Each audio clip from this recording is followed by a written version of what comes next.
जो इस बार मिलेगा जरूर। अदिति, वानी, चित्रा, ईशा। सर, हाँ सर, ये ईशा के घर पे जो मोमबत्ती थी इस पे से ये फिंगरप्रिंट मिला है। खोने का हो सकता है सर। अगर ये फिंगरप्रिंट उस मुजरिम की है तो उसने बहुत बड़ी गलती की है। अभिजीत, हमारे क्रिमिनल डेटाबेस में चेक करो, देखो तो कोई पुराना पापी है क्या। सर, सर ये पुराना पापी है सर, मगर सिर्फ 17 साल का। 17 साल का? हाँ सर, ये 17 साल का बच्चा कुणाल है और कुछ महीने पहले शराब पीने के जुर्म में अंडर एज ड्रिंकिंग में इसे गिरफ्तार किया गया था। तो एक 17 साल का लड़का ये सब कर रहा था? ये तो अब इस कुणाल से मिलकर ही पता चलेगा। वैसे सीरियल किलर्स को तो लत होती है शराब की, ड्रग्स की। ये रहता कहाँ है? सर ये चूना भट्टी में रहता है। चूना भट्टी? बस वही देर की बात की। मिल लो इस कुणाल को। चूना भट्टी। विश्वास नहीं होता, एक 17 साल का लड़का ये सब करने की सोच भी कैसे सकता है? कुणाल जी, CID। शर्म नहीं आती? लिखाई पढ़ाई की उम्र में ये सब कर रहा है? हाँ? क्या सर? कौन है कुणाल? अरे सर आप? अच्छा तुम यहाँ क्या कर रही हो? सर ये मेरी मासी का घर है, मगर आप यहाँ? कुणाल से मिलने आए थे? कुणाल ये मेरा कजिन है सर। कजन? तूने अपने कजन के बाल काटे? सर मैंने तो सिर्फ ईशा दीदी के साथ मजाक किया था सर। मैंने वो बाल काटने वाले मुजरिम के बारे में न्यूज़ पे सुना था सर, तो मैंने सोचा क्यों नहीं मजाक ईशा दीदी के साथ किया जाए। मम्मी मेरे बाल! उन्होंने चिल्ला के सारा घर सर पे उठा लिया और पुलिस को फोन कर दिया सर।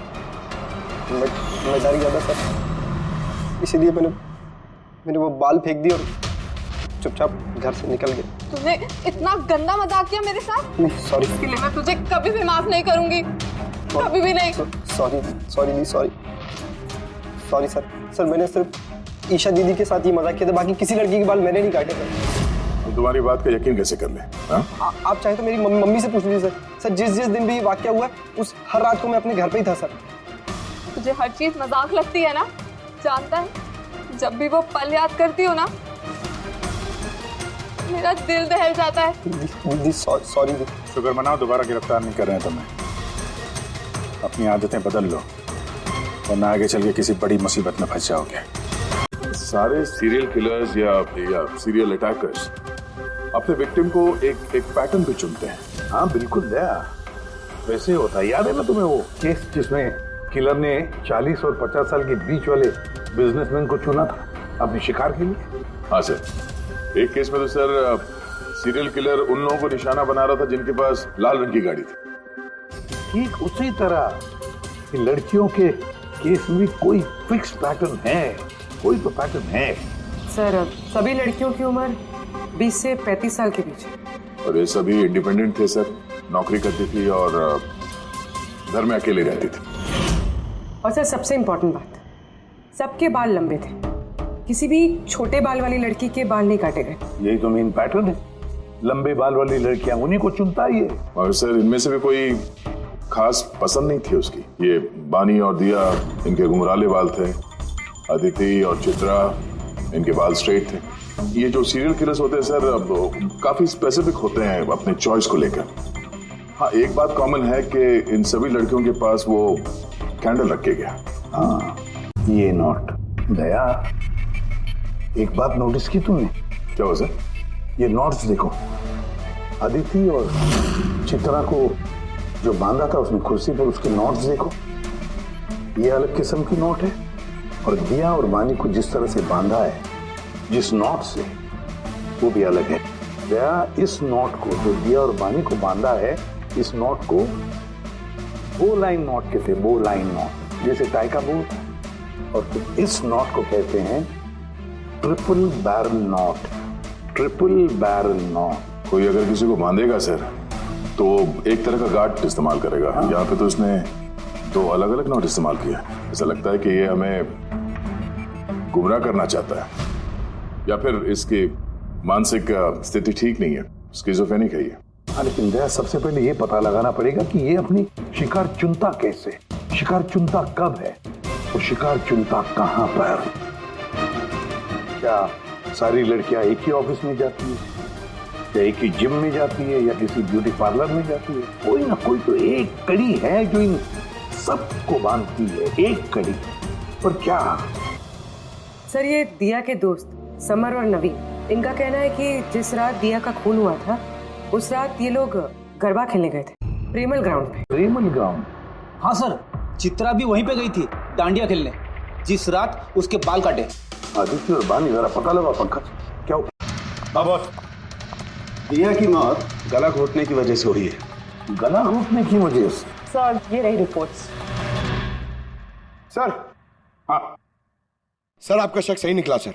अदिति और बानी दोनों उसी रात में डांडिया खेलने गए थे जब वो हादसा हुआ था। इसका मतलब है दया, ये मुजरिम प्रेमल ग्राउंड पे जाता है डांडिया प्रोग्राम में, किसी लंबे बाल वाली लड़की को चुनता है अपने शिकार के लिए। तो वहां से निकलने के बाद घर तक पीछा किया होगा, अब मौका मिलते ही जुर्म को अंजाम दे दिया। फिर तो इसे पकड़ना मुश्किल नहीं है दया। वो कैसे सर? फ्रेडी, चूहे को पकड़ने के लिए उसे ललचाते हैं ना, और फिर उसको ट्रैप में पकड़ लेते हैं, बस उसी तरह इस बार वो फिर से आएगा प्रेमल ग्राउंड पर डांडिया के प्रोग्राम में, और हम वहां उसका इंतजार करेंगे। मगर सर नवरात्रि तो खत्म होगी ना, अभी अगले साल का वेट करना पड़ेगा। नवरात्रि खत्म हो गई तो क्या, डांडिया का प्रोग्राम हम फिर से रखेंगे, पूरे एरिया में एडवर्टाइज करेंगे, बैनर लगाएंगे, और इस बार मुजरिम के लिए शिकार हम तय करेंगे। हम कैसे सर? सिंपल है फ्रेडी, इस बार डांडिया के प्रोग्राम में होगी एक लंबे घुंघराले बाल वाली लड़की, और एक दूसरी भी लड़की होगी लंबे सीधे बाल वाली। अब ये नकली बालों के एक्सटेंशंस मेरे असली बाल लग रहे हैं। अभिजीत, सब कुछ ओके? हाँ Daya, okay fine. Hi ma'am. Hi, वाह आप तो बहुत सुंदर हो। आपका मेकअप बहुत अच्छा है, स्पेशली आपके कर्ली हेयर बहुत अच्छे लग रहे हैं। Thank you, you welcome. Hi. Hi. आपकी ड्रेस बहुत अच्छी है। Thank you. आपकी भी ड्रेस बहुत सुंदर है। Oh thank you. वैसे आपके बाल बहुत ही सुंदर हैं। स्ट्रेट करवाए हैं या नेचुरली ऐसे हैं? कुदरत की देन है। ओह। सुनो, मेरे बाजू में एक लड़का डांस कर रहा है, वो कुछ गड़बड़ लग रहा है। हाँ तारिका, कहाँ है वो? मेरे बाजू में ही था। यहाँ पे था तो गया कहाँ? पूर्वी, सर। तुम चलो, मैं तुम्हारे पीछे ही हूँ, डोंट वरी। ओके। अभिजीत, मैं पूर्वी के पीछे जा रहा हूँ, तुम तारिका के पीछे रहना। ओके ठीक है, मैं तारिका के पीछे जाता हूँ। ओके। तारिका, हाँ घबराओ नहीं, मैं हूँ तुम्हारे पीछे, इत्मीनान से जाओ। ओके। देखिए सुमन जी, आप कुछ ज्यादा डिमांड कर रही हैं। देखिए गगन जी, आपने जो काम दिया है ना वो कोई आसान नहीं है, बहुत ही खतरा है उसमें, तो आपको हमारे पैसे बढ़ाने होंगे। ठीक है, मुझ पे भरोसा रखो, मैं बाद में बढ़ा दूंगा। बाद में नहीं, अभी बढ़ाइए। ये क्या है गगन जी? ये देखो, इन बालों में काफी अजीब तरह की जू है, पहले कभी ऐसी जू देखी नहीं। देखोगे भी नहीं, क्योंकि ये जू सीआईडी के लिए काम करती है और इसका नाम है माइक्रोस्कोपिक ट्रैकिंग डिवाइस। इसलिए मैंने तुम्हें अपने बाल काटने दिए, ताकि इन बालों के जरिए हम यहाँ पहुँच सके और देख सके कि माजरा क्या है। सर मेरी कोई गलती नहीं है, मुझे गगन जी से पैसे मिले थे ये सब करने के लिए। गगन जी पैसे देंगे और बोलेंगे कुएं में कूद जाओ तो कूद जाओगे? अब बताओ, जो करवाया तुमने ये सब? मैं जो आपको बात बताऊंगा वो आपको थोड़ी अजीब सी और अटपटी सी जरूर लगेगी, मगर ये सच है। ये सच है कि हमारे धंधे में इंसान के बालों की कीमत सोने से कम नहीं होती। लाखों करोड़ रुपए ये कमा के देके जाते हैं हमें। विग्स, हेयर एक्सटेंशन, नकली आईलैशेस, फर्टिलाइजर और एमिनो एसिड जैसी कई चीजें बनती है। सर आप सोच भी नहीं सकते ये बालों से क्या क्या बनता है। हाँ ठीक है, जनरल नॉलेज बहुत होगी, मुद्दे पे आओ। क्यों कर रहे हो ये सब?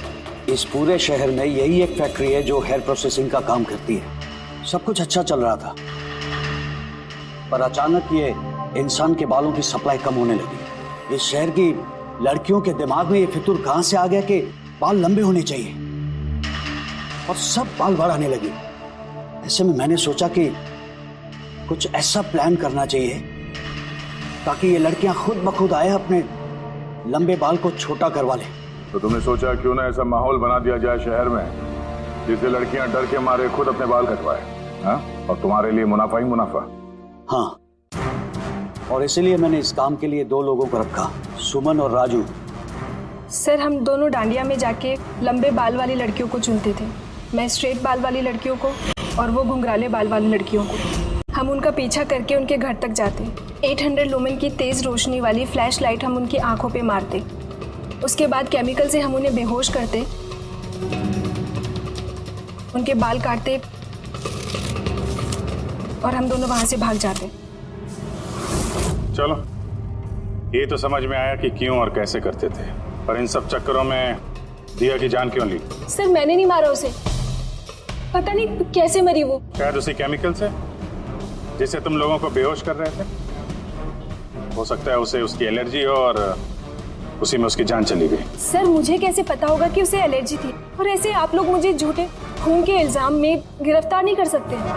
आचार्य साहब। हाँ जी, वो मैंने दिया की बॉडी पर टेस्ट किए थे, फिर उसे तो जिलोफॉर्मस नाम के केमिकल से कोई एलर्जी नहीं थी।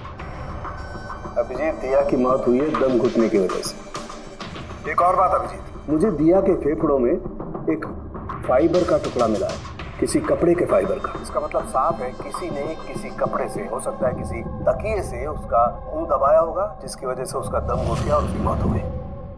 मतलब दिया के बाल काटने के बाद और हमारे वहां पहुंचने से पहले कोई और भी तो था दिया के घर में, जिसने दिया का मुंह तकिए से दबा दिया और उसकी जान ले ली। मतलब खूनी का इस बालों वाले केस से कोई लेना देना नहीं?